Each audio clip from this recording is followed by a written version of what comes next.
오늘 사주풀이는 조원진 대표에 대해서 해보겠습니다.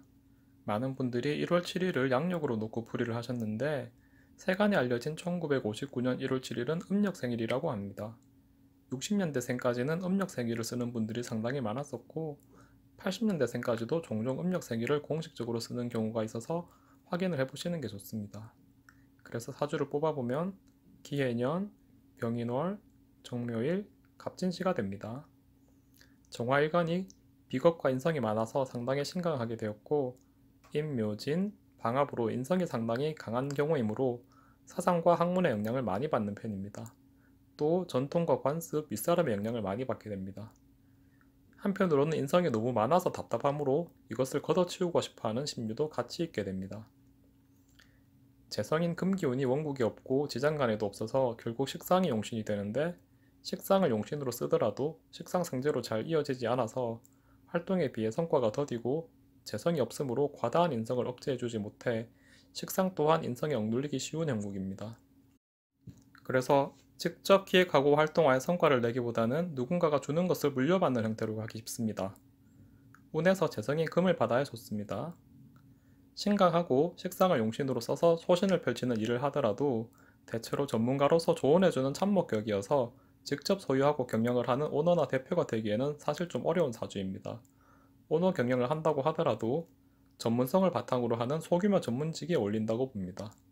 원래 이분은 대우그룹에서 중국기획조사부 부장으로 일했었는데 이 역시 전문가 참모 역할이고 이후에도 중국에서 사업체를 경영하였지만 주로 컨설팅 사업이었다고 합니다. 재성운을 가지고 직접 제품과 서비스를 생산하는 그런 사업이 아니라 식상을 활용하여 좋은 컨설팅 같은 유행의 사업을 하였다고 합니다.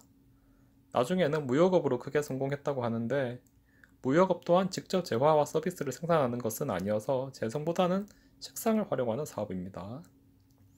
어쨌든 그래서 원국만을 본다면 오너 경영을 하거나 큰 사업체를 경영할 뿐은 아닌데 마침 신유대운, 경신대운이 오면서 대운에서 재성이 잔뜩 들어옵니다.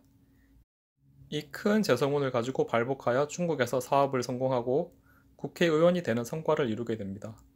이후로도 기미대운, 무호대운도 대체로 오행은 나쁘지 않은 흐름입니다. 다만 지금 경신대운 동안 충과 원진으로 약간의 흔들림이 있는 것이 보이네요.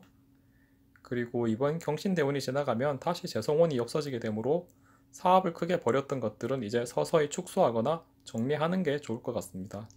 지금은 재성운의 힘으로 당을 통솔하는 당대표를 맡고 있지만 재성운이 지나가면 통솔력도 떨어지게 되므로 몇 년 후에 대운이 바뀌면 다시 전문가 참모형 정치인으로 돌아갈 가능성이 높아 보입니다.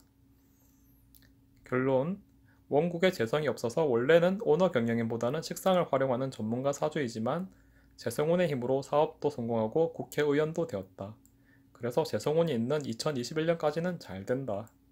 인성이 많은 경우이기 때문에 비겁을 강화해주는 공동대표도 나쁘지 않다. 그리고 2022년 이후에는 대표나 대권주자보다는 여러 정치인 중에 한 명으로 돌아갈 가능성이 크다. 오늘은 여기까지입니다.